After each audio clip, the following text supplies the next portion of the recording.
This is Fam Electric Ghost, and we're live with Amethysta Herrick. You're a writer, podcaster, human activist, and welcome to the Fam Electric Ghost podcast. How you doing today? Thank you so much. I'm doing all right. How's everything over there? Oh, we're good. We're in the state of New Hampshire, living in the Oh gosh, pines, and it's fun.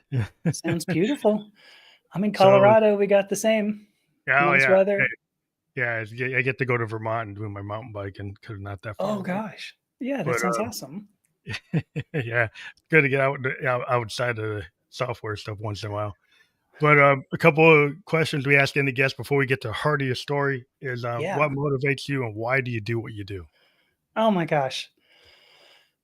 If you were to ask me that question about 6 months ago, I would say it was only, well, yeah, six. Okay. If you were to go 8 months ago, let's say, because Mhm. about 6 months ago, we had an election that changed things a bit.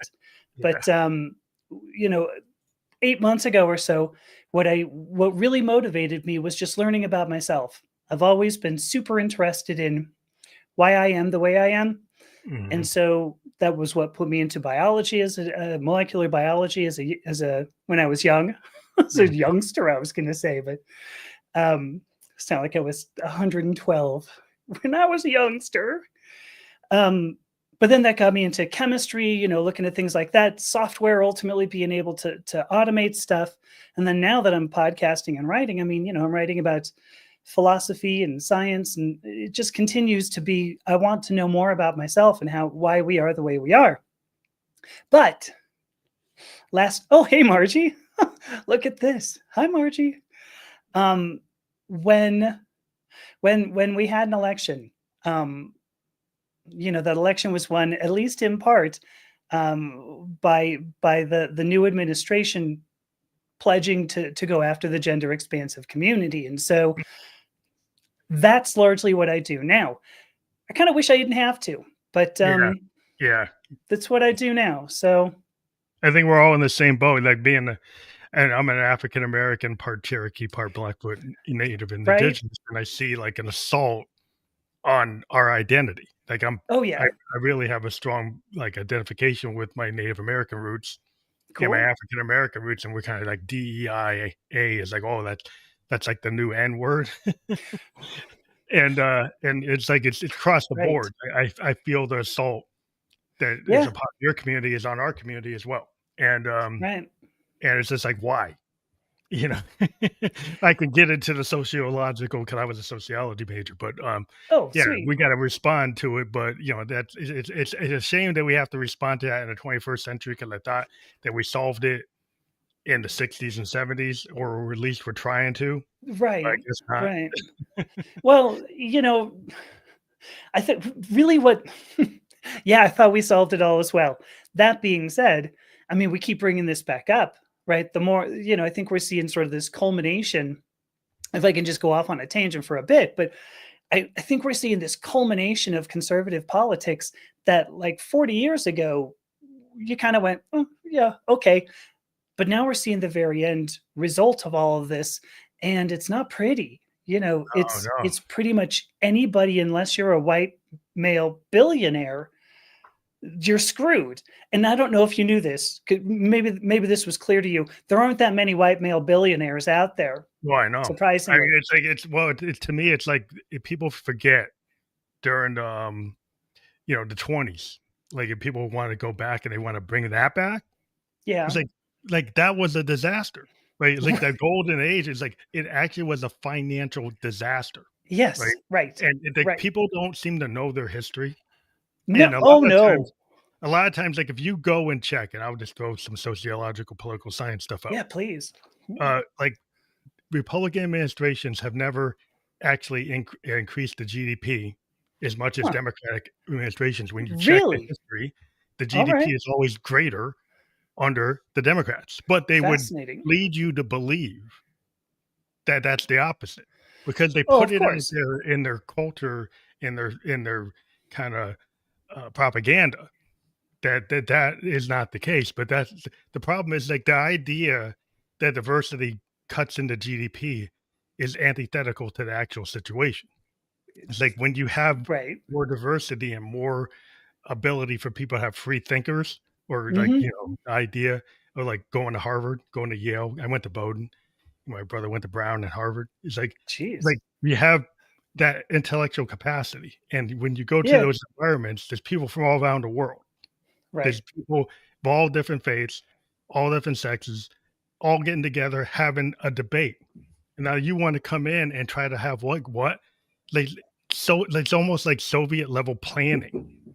There's Yes. only one point of view, is dear leader, and one person running the economy. It's like it's like that sounds like a 5-year plan. And I thought that like the Cold Warriors, like Nixon, were against 5-year plans. I thought they were against that, but I guess not, they're not. That's what I'm saying. We're reaching this culmination, I think. You also said before we started talking, Phantom told me that he was in software. Yeah. I hesitated for a moment there because I want to make sure your pronouns are he, him. Yes? Yeah. Okay. Sorry. I hesitated there because I went, shoot, I called you he, just want to make sure. That's all right. But you mentioned you're in software, and presumably you've seen agile methodologies there. Oh, yeah. Right? Yeah, Where you want to get yeah, you want to get everybody from management to users to the developers, database designers, data designers, API designers. Like you want everybody in there when you're designing a page.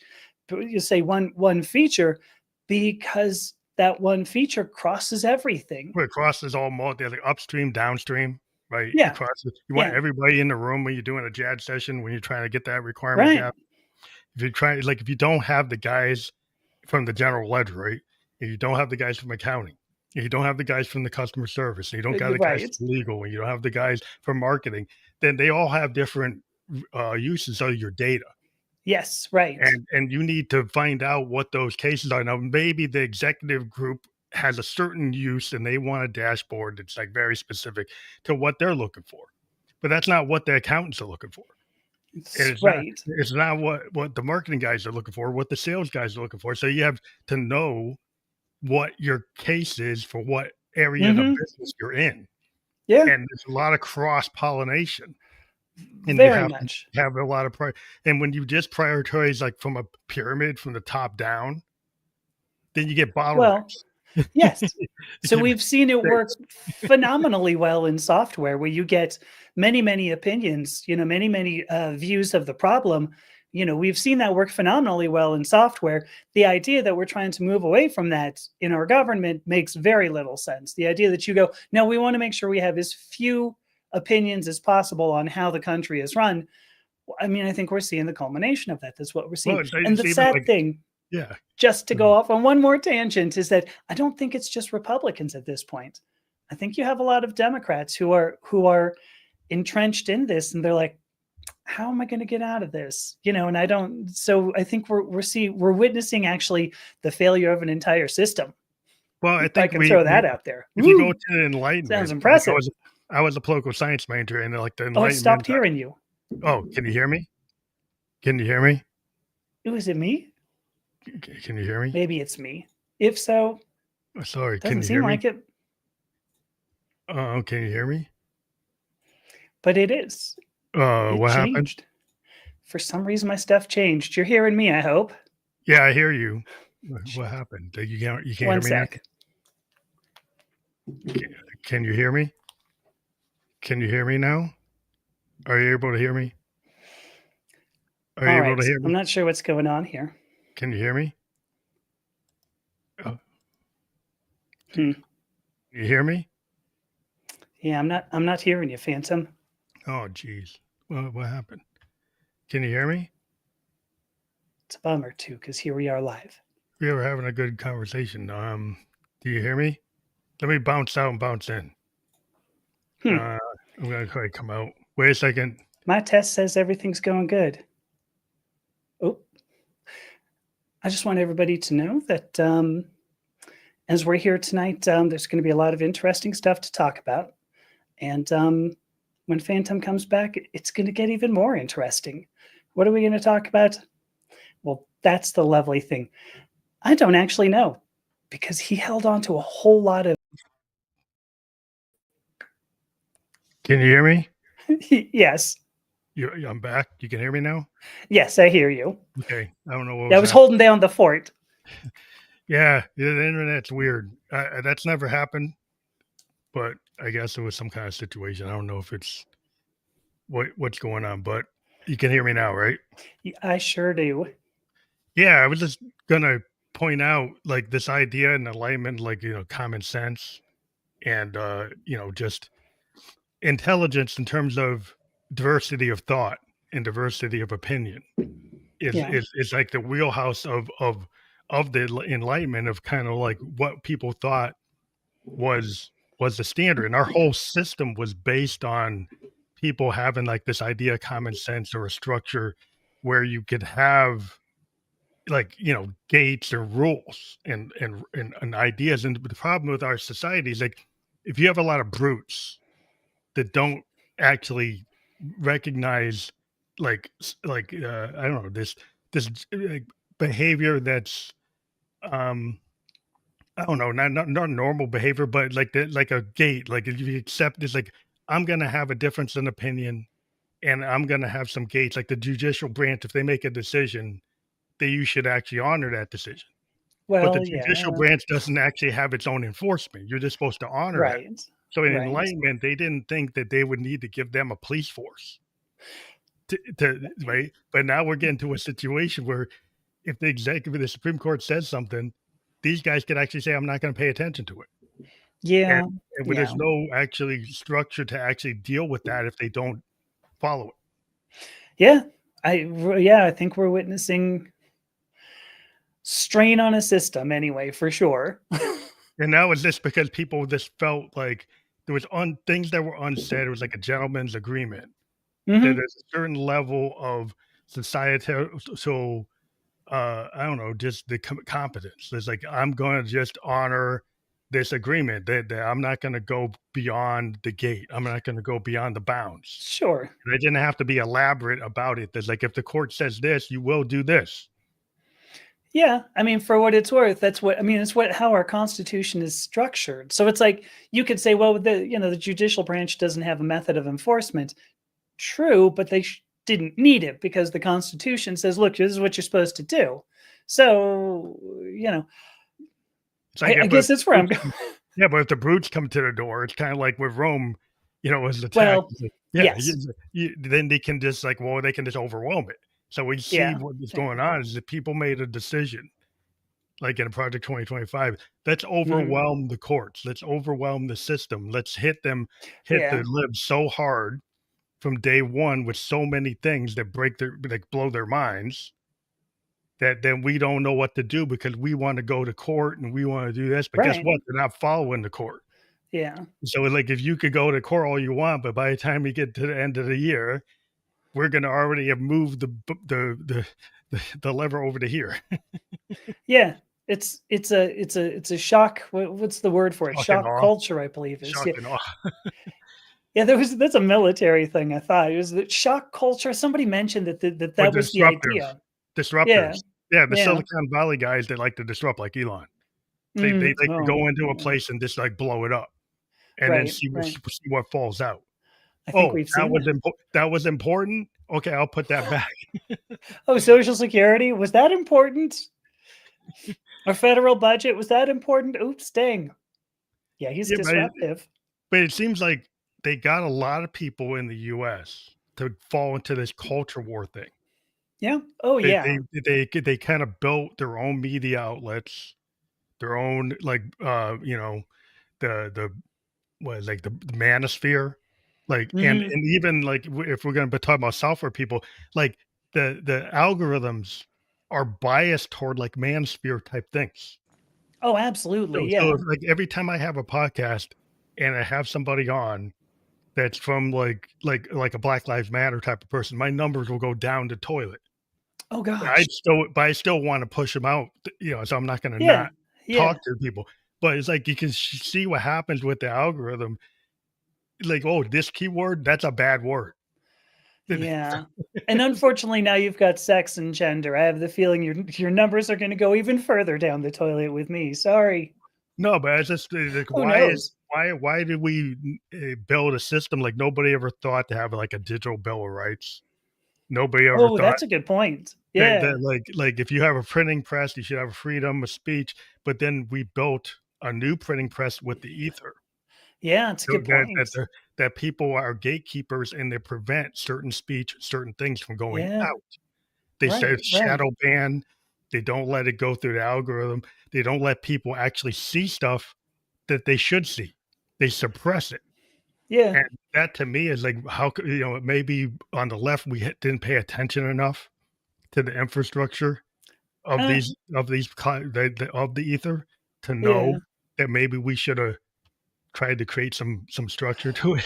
I the bummer there is that of course freedom of the press implies that Congress can make no laws. Not that private companies can't act the way they do, Mhm. which, I'm not saying it's good, but I am saying whatever Elon Musk does, whatever Mark Zuckerberg does, those are their companies, right? I can't Mhm. really define what they do. It's absolutely damaging. And I wish people would go, well, I'm the hell off of all the meta properties. I'm off of Twitter/X. And then maybe you could see more news other than what Yeah, Elon Musk wants to send you, go on which Substack. isn't much, by the way. Yeah. Well, Yeah. I mean, the problem is, yeah, these are private companies, but they've created this kind of public space Oh, that's absolutely. and Oh, so yeah, yeah. the question becomes like, okay, if everybody's going to use this as the new town square, Yeah. then it seems like the government should have a say in how that like the Mm, FCC with yeah, radio I don't stations, you have know. a private radio Mm, station, but they have the it's a good FCC. So point. maybe the internet should have been regulated by the FCC. Yeah, I see what you're saying. And I so in don't my know. opinion, it's gotten to the point where it actually exceeds like people watching TV, people listening to radio. Oh, So to me, absolutely. Yeah. so that means that it actually would be a benefit for the FCC to actually put in some fairness rules in Yeah. place so that people aren't so that it's like where you watch Citizen Kane and it's like somebody's controlling that empire. Yeah. Yeah. It's like, well, okay, yeah, that's what happens when you have an empire. Right.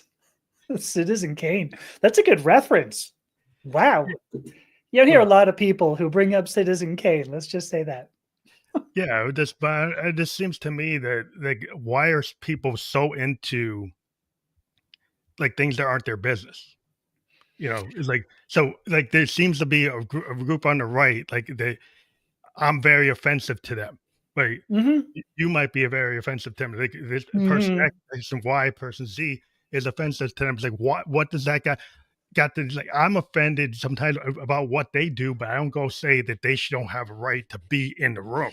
Well, They don't have good a right point. to be in at the job. They don't have a right to be in the military. They don't have a right to be here. But Yeah. do this. It's like why do you feel that your rights actually allow me to deny other people rights? Well, I think what we're looking at, if you, I know this was a rhetorical question, but I think what we're looking at is actually a group of people trying to make Christian ethics, trying to put Christian ethics into the government without calling it Christian ethics. They're saying, well, we need to regulate gender, we need to regulate identity, we need to define sex, even though science did that a couple hundred years ago, 300 years ago, whatever. Um, I really what we're trying to do here is throw up. Oh my God, Miss Chief is here too. Hi, look, all my buddies. Um, I think we're trying to what we're seeing here is a president willing to impose Christian ethics on top of everything. It's a bummer too because I'm not going to say that Christian ethics are necessarily bad. However, I mean, part of the reason why the First Amendment starts off by saying that Congress will make no law establishing a national religion was because religions always entail a sense of ethics and usually a sense of metaphysics or cosmology. Obviously Christian, Yeah, the Christian religion has all that. So anyway, that was somewhat of a tangent there, but I think that's really the point that we're seeing. It's not that conservatives don't like certain people, it's that they want to impose a religion that implies all of these things, yeah. and Well, that's where we're hurting. yeah, it just seems like that may be the end result of what they're doing, but at the end of the day, it's like the Constitution pretty much clear the separation of church and state, but they want to act like that. Yeah. They don't want to read that part. They want to ignore, like they ignored Well, the 14th Amendment. They right. ignore things that they Well, choose to ignore. and so they're putting things in terms of science, but they're putting things in terms of science as defined in the Bible, well, certain translations of the Bible. And so it's insidious, I guess, is where what I'm trying to say. You get somebody who's um if you read some of these executive orders, in particular, like the Oh, protecting women one, that has a definition of sex in it, and the yeah. definition of sex is nonsensical from like a Well, it's not scientific from a standpoint. scientific standpoint. It's more from a Christian, like maybe Well, a, I don't know, a right. certain Christian sect, not every So, Christian. well, true, but you'll note, like, what they bring up the words at conception, and where is it we've also heard the words at conception? I mean, it's always when we start talking about where does life begin. I Hmm. mean, it's insidious because they try to make it seem like it's scientific, but at the end of the day, they're failing pretty badly because Oh, it's there's not no that hard to scientific figure basis. out. Yeah, there's no scientific basis. It's all because, like, to me, they're like the American Taliban. Yeah. Because I mean, at the end of the day, they want a structure that is like at the top are like are white men, and it kind of goes back Yes. to the original founding of the country. Like the people who had rights were the Yeah. landed property owners. Oh, of course. Like Yeah. if you were a sharecropper or if you were like just a regular worker, whether you're white or black, you didn't have the power that the person who owned the property had. You didn't. Right. Oh, sure. Because it was about it was a class structure, but you kind of were conned into thinking that you had the same right as the industrialist, because you Yeah. had the same right as the robber baron. Well, you never did until we actually got unions Mhm. and we started to get like rules. We had child labor in the Oh, mills. sure. Yeah, for We sure. had people, not having any retirement until the 30s. We had the elderly people just dying in the ditch. We had no kind of morality when it came to like the elderly or disadvantaged or people who had disabilities until the later part of the 20th century. Mm, So if it's like, it's where is crazy. your compassion? So there's like, is the compassion? It's like this. It's like a Calvinistic point of view, where I always point out the Calvinist things like the billionaire can be closer to God because they have the wealth. Right, right. So, but if you do, it justifies that the poor are evil.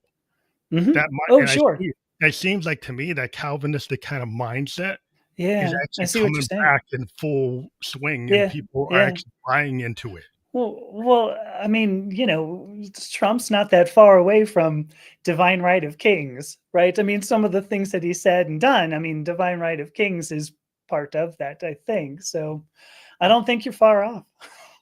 Yeah, I just think that it's like so much under attack that you have this kind of power dynamics, and you can go back to like what Kissinger was doing with the balance of power in the Cold Mm, War, and you're always okay. kind of divide and conquer, and you have these kind of geopolitical games, but it was at a big level. But even back then, Nixon's people decided that we'll make college unaffordable, so we don't Yeah. have that hippie revolt again. And so Oh, now we're starting to see that these the results architects of of that. where we are go Yeah. back to like Nixonian ideas. They go back to John Birch Society. They go back to all these, the Heritage Foundation. These guys have been wanting to do this. Oh, And sure. going back in the 40s and the 50s, they were talking about trying to do things they couldn't do it with FDR, you know, and the things that happened when we got Kennedy, we got Johnson. But like as soon as we got to Reagan, then they started to say, "Hey, we're going to go back to what we originally wanted to do," and now Mhm. we're here. Right, right. So that's why I do what I do. Yeah, To sum up that question, that's why I do what I do. yeah, because gender is not something that just transgender people should be concerned with. You Oh, want to no. talk. Can you talk about like how people should understand that? Because I think people are being kind of fed a Yeah. line and being told how to think. Yeah, absolutely. We So bear in mind, my background, as I said, was molecular biology. In particular, I was going into genetics. And the way this was taught to me at this point, about 35 years ago, hard to say that kind of thing, but true.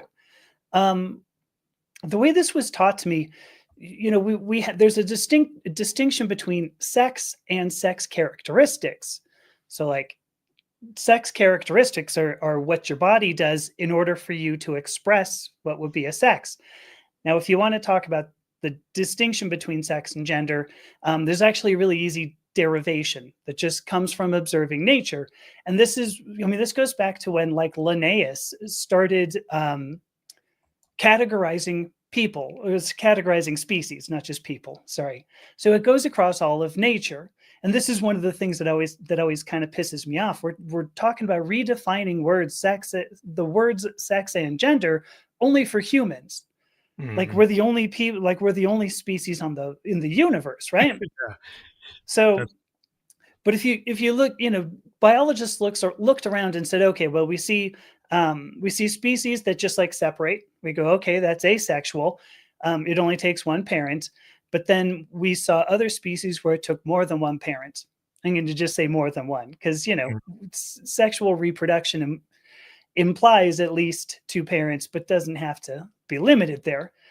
And biologists found that there were typically two different packets of information that would combine, hoocha, hoocha, hoocha, now you have a baby. Or maybe 1,000 if you're like a turtle. Um, but what they also observed, so they found, typically two sizes. The small one they just defined as sperm. The big one they defined as ovum. Organisms that contributed sperm to an act of reproduction were defined as male. Organisms that contributed an ovum to an act of reproduction were defined as female.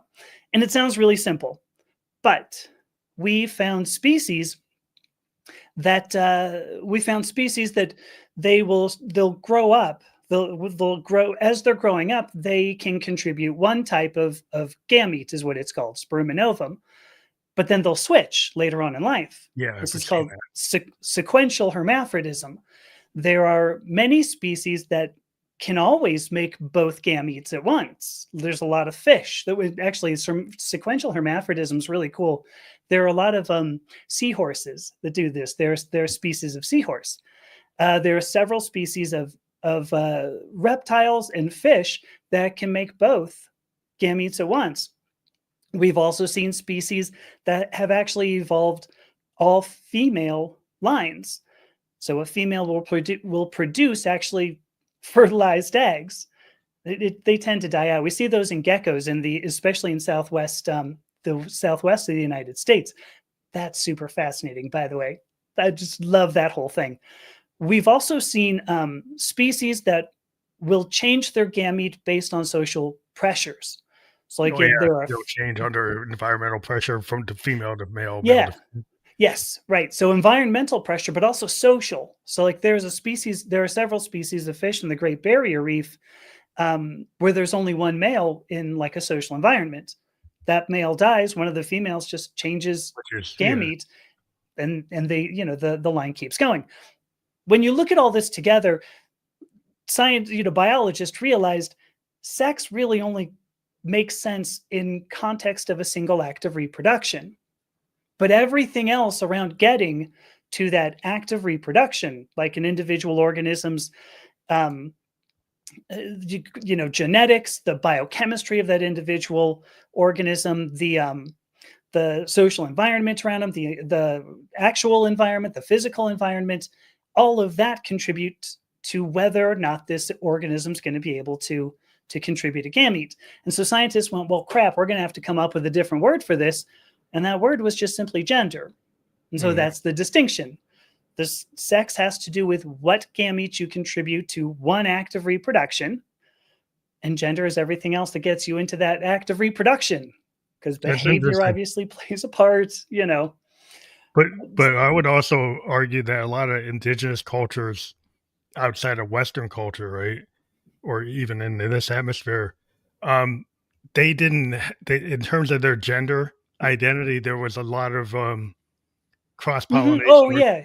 What Yeah. it seems like the Western kind of mindset tied to like spirituality and religion So, dictated some like social mores or rules yes. that are Yes. outside of like the But science we or can the actually kind culture. of agreed, and we can kind of pinpoint, not pinpoint, but we can see a point in time when that started to change. And there's a colleague of mine, um, Redfern. Oh my gosh, I can't believe I'm forgetting his last name. Their last name, Dr. Redfern Barrett. There we go, Dr. Redfern Barrett. Um, Phenomenal person. I love Redfern. And one of the things that I talked about with them was when this happened, because that's their doctoral dissertation. Actually, was Mhm. their dissertation. And we see this starting to happen about the Victorian era when you see um, people moving from a more feudal society moving into cities, and you had to worry about hygiene in particular, because London at the time had a ton of public baths, and I think still does. I don't. Mhm. It's not like they all got closed, but people were concerned about hygiene, and whether or not people saw your boobs or your butt or something. Apparently, that was a big thing too.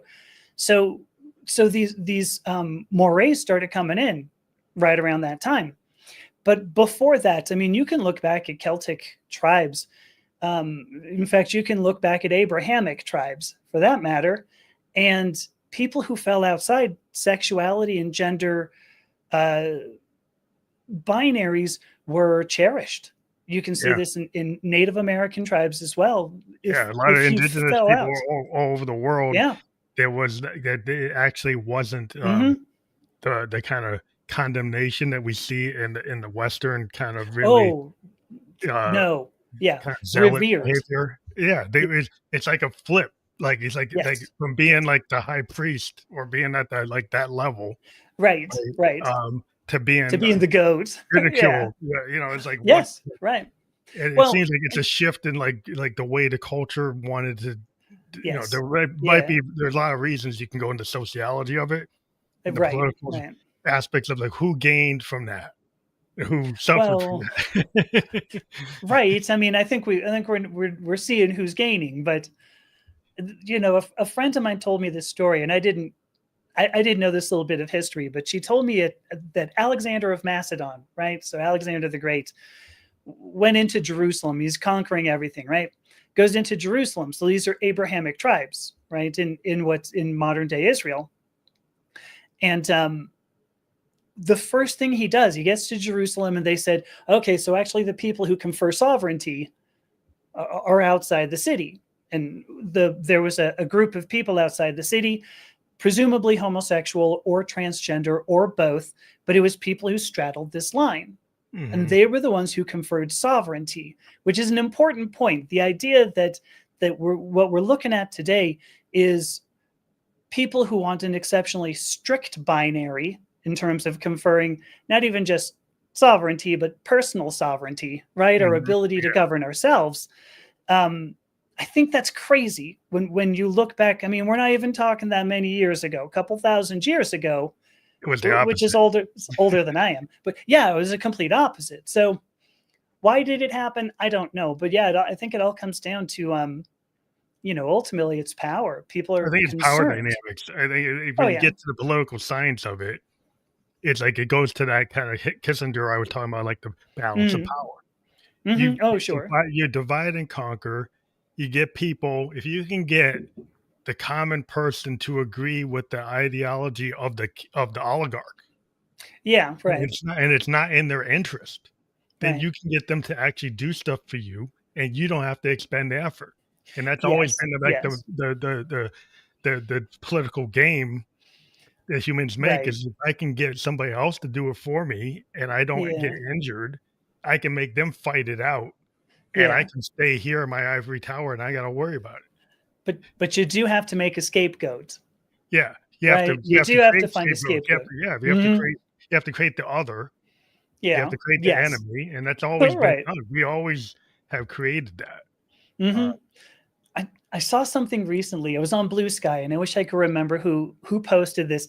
but I saw there was a quote from somebody or another that said, there's no reason, I'm going to misquote this, but I can get the gist of it. There's no reason for somebody to turn into a transgender woman in order to be a rapist. Sorry for using these words on your podcast. There's no reason for a transgender woman to be a rapist when we have a society that actually treats transgender women worse than we treat rapists. You know, would make more sense.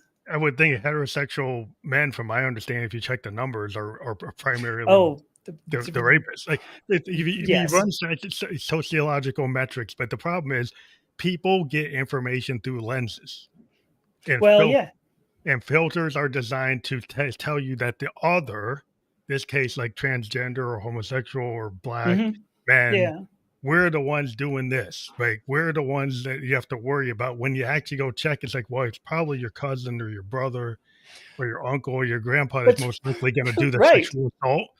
Well, it's not going to be somebody in the bathroom that doesn't know you. Usually the person that assaults you is the person that's closer to you.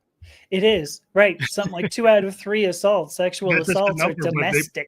But the boogeyman is always put out there that you go into this bathroom and it's going to be some black guy or it's going to be a gay person or a transgender person. They're the one you got to look out for when it's actually like your cousin or your uncle or your aunt, somebody that's closer to you. Right. And in fact, actually, if you want a couple more statistics, transgender women are 3 times, that's 2 fingers, but I meant 3 times more likely to be physically assaulted than cisgender women. Transgender women are actually 4 times more likely of being sexually assaulted than cisgender women. Sort of a fascinating, little tidbit there. If that were the case, usually the people who get assaulted are frightened. They're not going to screw around, right? I mean, I was mentioning before, 2 out of 3, sexual assaults are domestic. Yeah, it's not happening in bathrooms. That's what I'm saying. So, they create these boogeymen. We doubt.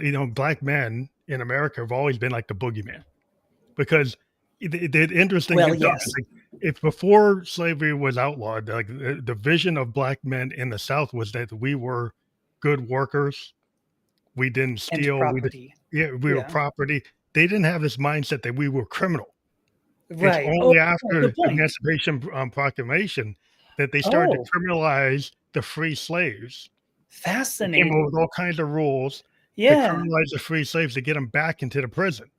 I got to tell you, I didn't know that. Thank you. Yeah. So if you were walking in Mississippi on a railroad track and you didn't have enough money, you get thrown right back into the field and you have to pick cotton again. Wow. It was a structure to criminalize. And if you check the history during the 400 years of slavery of what the idea of black people, we were considered inferior, but we were property and we were good workers, and they had us in, taking care of their kids. Sure. So they weren't thinking we were a rapist or having their taking care of your kids. Yeah. So it's like they flip it. Can they flip it for their, like, again, the power dynamic?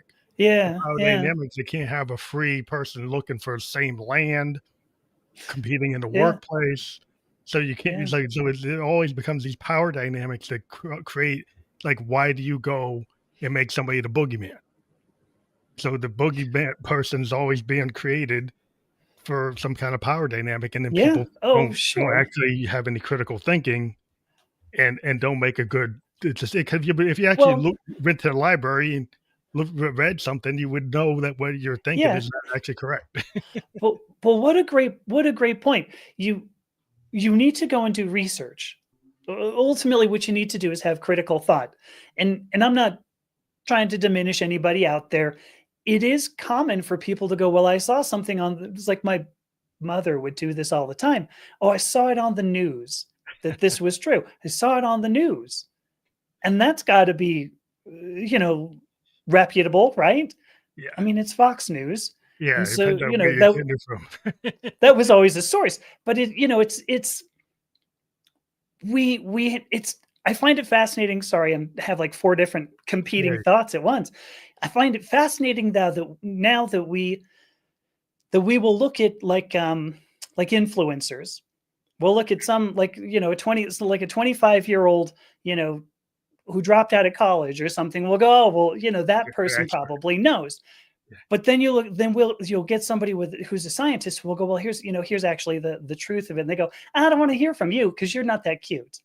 Yeah, well, yeah, we've got a really bad common denominator for the validity of your point. So if you, like you said, you can have What do you somebody mean? with no credentials, Hmm. no, they haven't done the work. They can go Right. suddenly say, I don't think the measles vaccine works, right? Right. But they're not a PhD, they're not into biology, they don't know anything about it. Sure. And then suddenly it's like, well, just go take a bunch of vitamin D or take a bunch of No. vitamin C. And then they'll say, well, that sounds better because I don't know, because the problem with this thing about, like, Isaac Asimov, Carl Sagan kind of talked about it. If you get people that don't understand the technology, Oh, and then it technology looks gets way beyond, then like right. the people running the technology can actually use it against the people. Yes, right, And because they right, become the priests and priestesses. Well, yeah, so now priests, the we all tech know. pros are like the priest, Yeah, and they can kind of do whatever they want, yeah, put yeah. whatever garbage out there, garbage in, garbage out. It's like It's a good point. you don't learn enough about, like, that's AI generated. That's not even a person. Right. That the Right. first, you have these posts by these AI generated bots. They even represent people saying things that that person never said, putting I out facts that aren't even facts. And so, like, and we're what's living in a right. total crazy world. And and what's funny too is that now the AI is started. We're having AI put out. How do I want to put this? AI is putting out a bunch of stuff on social media, but you know how we feed AI?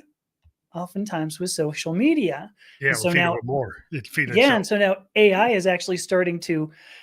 I've seen this more frequently recently. The idea that AI is hallucinating. Yeah, hallucination. I've got some certifications on it. And the hallucination is Okay, you can get AI to give you, the problem with AI is it always wants to give you an answer. And well, right, it's better than a Google search, but the problem with it is it will hallucinate. Like, if yeah, it right, was in its machine learning library and you only taught it up to 1985, right? yeah, And then suddenly you ask it a question about 1999. It will still give you an answer, and that's totally hallucinogenic because it doesn't actually have right, right. information from the 90s. It was Hmm. only trained on the 80s. And so it won't give you, it will try to give you an answer and it won't be right, but you'll give you an Yeah. answer and you might take it because you say, oh, it gave me an answer. Well, we're seeing this in scientific journals now. I read a journal article recently about hallucinations that are now showing up in actual scientific journals, which is sad because these scientific journals are also being used to feed AI, right? And then we Well, go, well, but it's the good AI because it's being fed on scientific journals. No, no, we're still getting hallucinations. It is sort of a strange thing, and so obviously, we're going to have to figure out somewhere down the Well, I road think we have to have how do we get this. human beings still need to be in the loop, and you've got some of these tech bros acting like Oh, they of don't need course. to be, right? And I've had tech bros argue to me that they can take over the arts. And I would say, Mm, the problem is AI doesn't have a soul, doesn't have a of heart, course. it Yeah. doesn't have that individual spark in what, as an Yeah. artist. Yeah. There's no way that a machine is gonna it'll create art. It does create art, but it's Oh, art based sure. on like a hodgepodge of things that Right. it Right. learned, and it randomly just throws it together based on your prompts. So your And prompt sometimes engineering, really well, but it can do yeah. really well, but it's not gonna be Picasso. It's not No, gonna no. be Right. it's not gonna be Miles Davis, it's not gonna be Hendrix. It'll never No. do that in my opinion. It will never be able to do Right. Right. Yeah, I that. love the way I love to say that, yeah, AI is great at AI is great at doing certain things, but it's only as good as its last meal. What was the last thing you fed it on? Artificial insanity. I think that's perfect, Margie. Right Yeah, I there. mean, I'm a, I'm a artist and I play piano and I use synthesizers. And there was an argument back in the '60s that the Moogs weren't real instruments, right? Yeah. So Yes. I understand that and I use Moogs and I use pianos and I Mhm. use like and it's like you can use a tool, but problem is if you have, like, say you're an author and you do a book that's all prompt engineered and it doesn't have Mhm. any really original idea as an author, it's like Right, right. that's not really a book. That's a project. showing that you could use the AI to try to Sure, write a book. sure. Yeah. You But know, I mean, I remember that because apparently I'm a little younger than you are, but I mean, I remember in the 1980s when do you remember the Roland D50 when that one yeah, came I out? love D50s. And it Yeah, I had had a the D5. it was a great it was a phenomenal sound, right? It was Depeche Mode's Yeah, sound it was right their there. sound. Um, but they did is it had the God, what did they call it? Linear Linear synthesis. synthesis? Is Yeah, that what they linear called it? Okay. synthesis. Yeah. And it was almost a sample at the very beginning, so you could get a good It was like attack, there's 4 parts to a D50, like, it would take, like, a sample part Oh, versus, like, okay. So a it was always digital a part. sample. It was Okay. each tone that's in that synth is got different layers to it, and it would have, Yeah. like, a PCM sample plus Okay. plus a digital waveform, plus, like, it could have, like, a rhythm waveform, and it would Mhm. just throw them together, and then the engineers, like, the sound designers would put them together and create things like Soundtrack and all these different famous Oh, packs sure. that people Yeah. use, and it was Right. totally different than, like, a DX7, which was FM synthesis. Yes. With, But like, this yeah, all synthesis, obviously, right? All yeah. synthesis should, few modulators there that you can thunk together. But I remember when that came out and people were like, "Ooh, no, this is gonna kill off every violinist. No. Every violinist, you may as well go find a new job. Go get a job, playing football." Stradivarius is a Stradivarius. It's like Well, it's fascinating to me there are still violinists around. yeah, because we even got Right? more advanced with the sampled, like, synths that Yes. came along Oh, and could right. sample a Stradivarius and then actually put it into a sampler synth. And so we had, like, Yes. those type of synths, and but they still couldn't do, and they still can't to this day.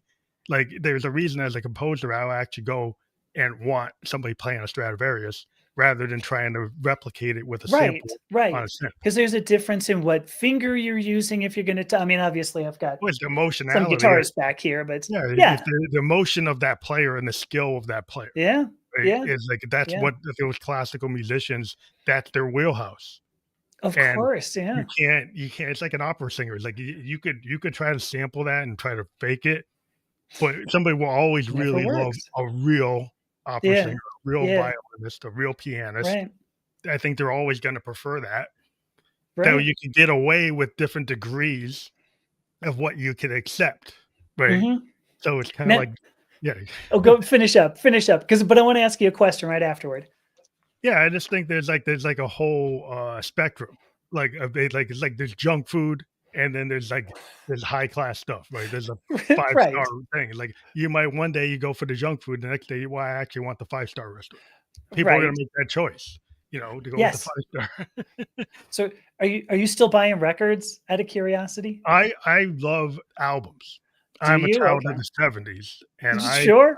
I think the playlist is very destructive to artistic vision. I So agree I with love you. Yeah. I like albums because to me, it's like a novel. It's the Mhm. complete thought of that musician, and the deeper tracks represent the true Right, vision of right. that musician, and the playlist doesn't represent that. Yeah. No, I'm with you. Yeah, it used to be, right? You were like, "Ooh, I like that one song," and you have to go out and spend 12 bucks on, like, an album, like a CD or a record, Yeah, and it's that good was a for the big thing for consumer. me. I'm like, 12 bucks? Is this song worth 12 bucks to me? Well, it is worth 12 bucks knowing that there are another, like, 8 songs on the album, right? Yeah, So it's just the hopefully kinda there's at least another one, but well, I think it's the audience. Like, we have an audience today that doesn't have the patience. Like, if you think about it in the yeah, '70s and yeah, the 1860s, you watch a 1960s or '70s movie, and yeah, a lot of people today can't deal with the pacing. They right. say this movie is too slow, they can't they because we're so immediate, they in the Yeah. same way that they can't read a 200,000 word book, they can only read a 60,000 word book, they can't watch an 200,000 old words a lot. movie because the movie pacing is not fast enough for the Yeah. mind today, you Yep, know? yep. So, I There you think go. that's a Prog problem. rock albums. Yeah. Yeah, well, yeah, I mean, yes, like Genesis, Emerson, Lake and Palmer, you know, Yeah. ELO, like in the even the Who were like a prog rock punk band. Oh, Like a yeah, I Tommy would and go with that. Quadrophenia are kind of the rock operas are Right. progressive. Right, right. And I mean, we're leaving out Pink Floyd here. I would, Oh, yeah, they're the ultimate, like, rock opera band. right? I mean, that was I never really got into, like, some of the prog rock type stuff, Yes, it was kind of like, Well, they're you so know, into being like musicians, they would turn their back to the audience, and some people didn't appreciate that. you know who always bugged me too? I'm gonna go on record saying this. It's gonna be on your this is gonna be on your YouTube channel, my YouTube channel. I never liked Rush. I could never Rush. oh my Well, Rush gosh. is a strange thing, 'cause they were trying to be like the Canadian Yes, but then they're all tied Wait, into, is where's Yes from? I thought they were Canadian. Isn't Yes Canadian? that was American, but, Is it? Oh, I yeah, don't know. Was yeah. it Trevor Rabin? Wasn't that that was the Well, that guitarist, I was like think? it was later. He came later. Oh gosh, was he? He Okay. he wasn't one of the original members. Oh gosh, okay. That was Well, like the anyway. modern 90125, like, Yeah. Yeah, yeah, yeah, yeah. Right. that era, but But not the original era, like the Yes album and all that stuff. Yeah, he right, right. wasn't an act Oh artist. gosh. Right, like you're talking like Peter Gabriel kind of Genesis, which Yeah, Peter Gabriel Genesis is like the real art rock Genesis. some of that's a little difficult to listen to, Well, it's where you're very like, British. It's very "Where's British. this going?" Well, Right. the thing about Peter is like he's kinda like Ray Davis from the Kinks. Like, the Mhm. Kinks and early Genesis are very British, and a lot of it is if you don't know the British culture, you don't understand the references Oh, I that see, Ray I see. Davis and Peter are making, and a lot of those early albums, they have a lot of references that are very British, that you'd have to, like, Yeah, live in yeah. London to actually know what he's Right, talking about. right. And I would include, like, even a Kate Bush Yeah, in that, area. Obviously not a prog rock type person, obviously much more instrumental and more, atmospheric. lyrical, but Yeah, yeah. yeah, atmospheric. But yeah, there's a lot of lyrics you'll read of hers that you're like, "Wait, what?" You Yeah, you know? gotta have that British sensibility Yeah, where you actually have to yeah, go and look it up. Like, I right. wasn't really into Peter Gabriel Genesis, so I would get deep into trying to understand what he's actually talking about. Oh gosh, It really? Yeah, well, I like his approach, 'cause it's very different. His voice is very unique, Oh yeah, and very, the way very. he uses his voice is kinda Mhm. iconic. He's, like, got one of those voices in rock that's not like anybody else's, and Right, nobody else right. really sounds like him, and he's able to do things with it, and then it's like, "Well, okay, I need to understand this story." So I would actually dive into it. Yeah, But yeah. that's the kinda nature of the way those albums were done in the '70s, Mhm. is you would take a couple passes. You actually go back and Oh listen my multiple gosh. times, Yeah, you you had know? to listen to it 6 or 8 times before you're Yeah, like, "Oh, I think I kinda got the gist of I this." yeah, you kinda get pulled in to Yeah, it, yeah. where today is like, "Oh, it's just a hook." It's kinda like, "Oh, it's just something Right. I use when I'm taking a jog." You know Right. Does it have is it 180 BPM? Yeah, Perfect. so I'll I get take a to do run it for with my it. Yeah. workout, Yeah, but it's not yeah. something I'm gonna contemplate like the wall, like I'm being in the Right. basement with my buddies listening to the wall, or Yeah. like you're listening to Dark Side of the Moon, and you're actually Right. in the basement with your buddies, and you're like, Yeah. You're not What did he taking a run you're not taking a run to the wall. And I guess if you do, you're probably gonna take a long run off a short pier because that's where it ends up. It's like, "Oh my god, I gotta finish this up." But, 'cause I would include David Bowie in some of that too, Oh, um, Bowie's amazing. Yeah, yeah, yeah. like Life on Mars? What the hell? Well, I By the love way, that Bowie, but those the key was guys like this guy that wasn't afraid of theater, and he wasn't oh afraid gosh. Oh my of gosh, yeah. like Ziggy, the idea of Ziggy Yes. and like the Thin Yes. White Duke and Aladdin Sane, he would change like a theater. Yeah. Like it was like he was an actor. He was actually Oh, becoming for sure, for and sure. Ziggy actually was like he was method acting. He stayed in Ziggy character during the Ziggy Yes. store tour. I heard and I've read that he actually would stay as Ziggy off stage and they could not Wow. get out of character and stay as Ziggy like during the whole tour. Yeah. He Do wouldn't come you out of know it. what's crazy too? What's crazy to me is that, like in the 1970s, right? People were like, "Ooh, kind of weird. David Bowie dressing up as Ziggy Stardust, kind of weird." And now where was I going to go with that? But I'm sorry, that's what it was. They went kind of weird, but then it was like, no big deal, because you go into the 80s now. You've got, you know, guys with phenomenal makeup and big, huge Oh yeah, hair, Duran right? Duran's Oh my gosh, I'm even thinking like the Human glam League rock or people. Human League, like, bands and stuff like that, like, Yeah, yeah. I mean, even like kick forward, at least Motley Crue, Poison, Oh, yeah, bands like that. they're all using that Bowie like, Bowie is Well, their inspiration. very much, very much. But like nobody cared, right? It was like, Well, oh, to me, dudes it's with like makeup, who cares? it's always, interesting to me like when Freddie Mercury was in Queen, and you'd have all these like soccer fans and football fans getting into "We Are the Champions," but they're the same people that would Right. be saying denigrating things about gay people. But then Right. you Right. love Freddie Mercury? Like, Well, you can't they s- didn't see a difference between the but I song think and the person. mm, I don't know, like, I don't I understand. think we're but I think we're seeing this in many other places, and I've brought this up a couple of times that there's um like the good ones. I don't know how to put that. Like Freddie Mercury was one of the good gay men. There are some people who are like, well, I'm okay with Amethysta being a transgender woman because, she's one of the good she's not one of the weird Oh, transgender women. what a nice black man. Yes, you're one of the nice black guys. You're not one of the weird ones. You're not one of the ones going into bathrooms and Yeah, sexually assaulting women, right? So what? yeah. What? Oh, sorry. You were just agreeing. Yeah, I yeah. thought I hit a nerve. No, no, I was no. like, "Oh shit, are you about to toss me off?" No, no, no, no.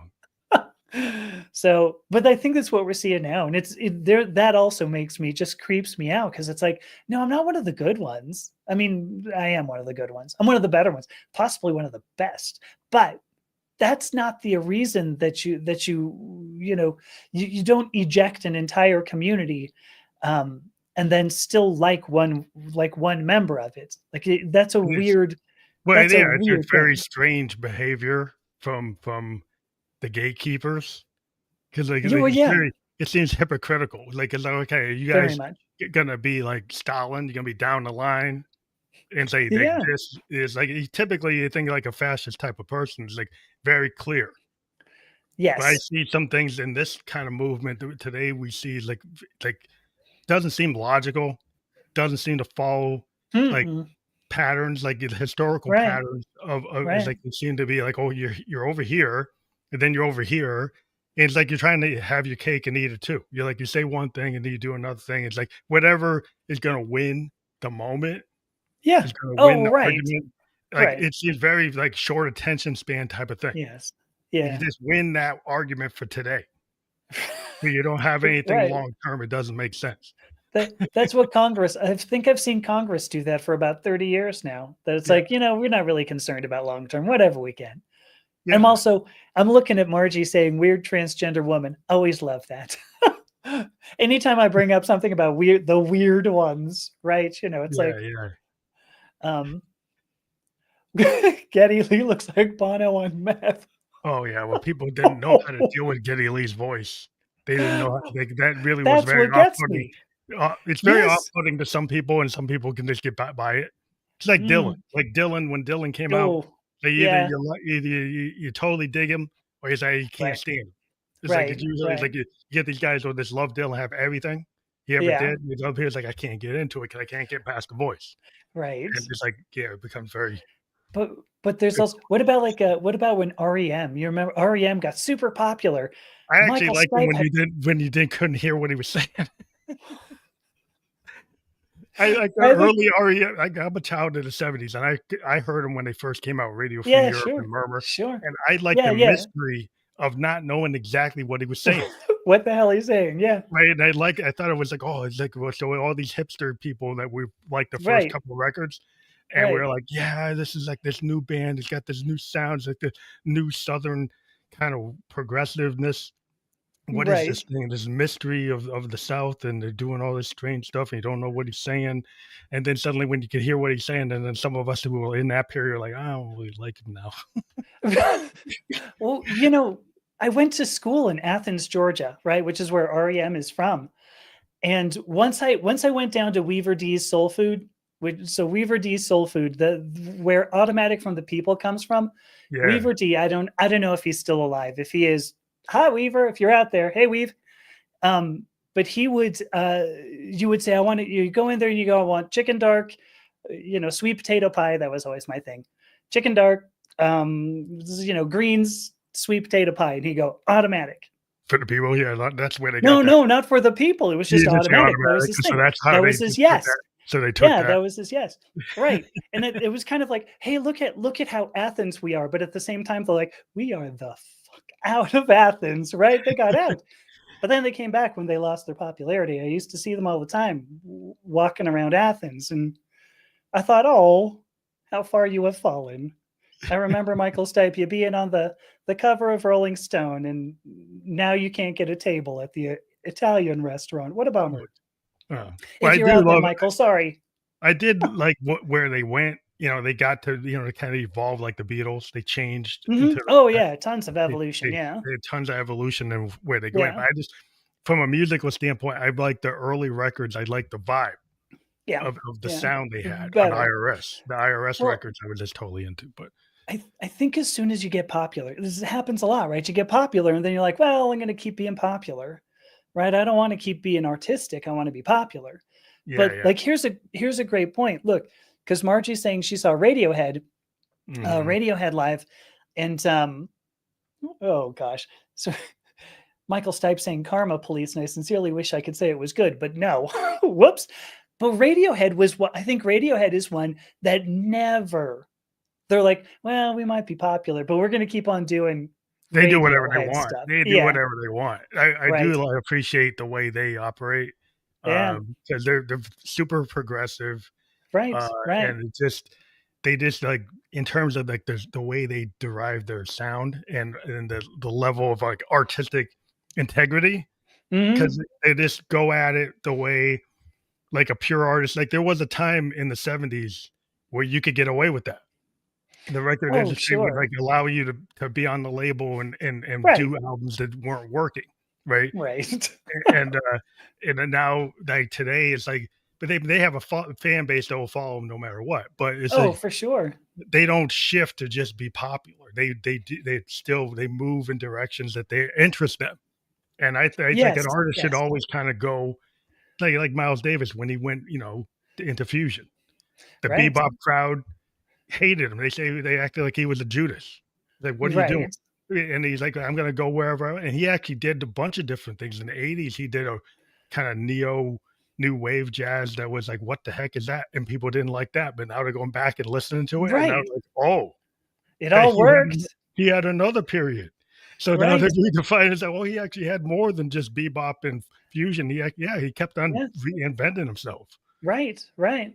Well, I mean, like David Bowie, Madonna to a certain extent. Yeah, it's just like I don't know which reinvention is the artistic thing, that's where yeah, you wanna be. right. And if I could say one thing that would sum up this particular episode, because I know we're going a little over time, Yeah. that is absolutely the human experience that we continue to evolve. We never have a point. If you ever reach a point where you go, all right, I think I'm all done. You're stagnating. That's the end of you. The human experience is a continual evolution, and that's what makes it so wonderful. That's why Miles Davis was wonderful. David Bowie.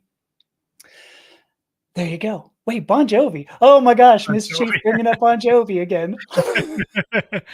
Yeah, well, it's like, everybody's got their favorite, but, I always, was very I just think people should evolve and be as Yes. expansive as possible, and I think a Oh, lot of times absolutely. people put gates on Hmm. themselves because they wanna fit in. I think, I'll just end on this idea I always talk about is the safety. Yes. People will try to stay within, like, the safety of the group.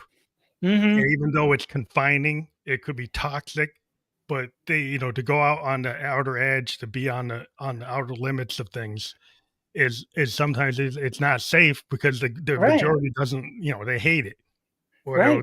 they won't defend you, they won't protect you until Right. it becomes cool. It's like, well, then it's not, then it becomes Then they normal. do, but yeah, You're off but to in the the next meantime, right, in the meantime, you're ostracized and maybe you'll make it back into the herd, but probably not. I'm loving yes. this. Boy, Miss Chief throwing out too Jovi's too heavy for us. So I brought up what did I brought up like Motley Crue and Poison. How about Pretty Boy Floyd? You want me to Oh, throw yeah. some out there? Very fu Ugly Kid Joe. Right, I can throw some ones out for you. Miss Chief and I, though, the ones that we've talked about have been, more gothic bands, like Mhm. Sisters of Mercy. There's Oh, a Sister band Mercy. Oh, wow. that never ended up really evolving whatsoever. Yeah. If you're out there, Uncle Andy, sorry, but yeah. Well, we do have your link there, the Purple Paw purpleplan.com. So we do Thank encourage you. people to click on that. And if they do click on it, what would they find there?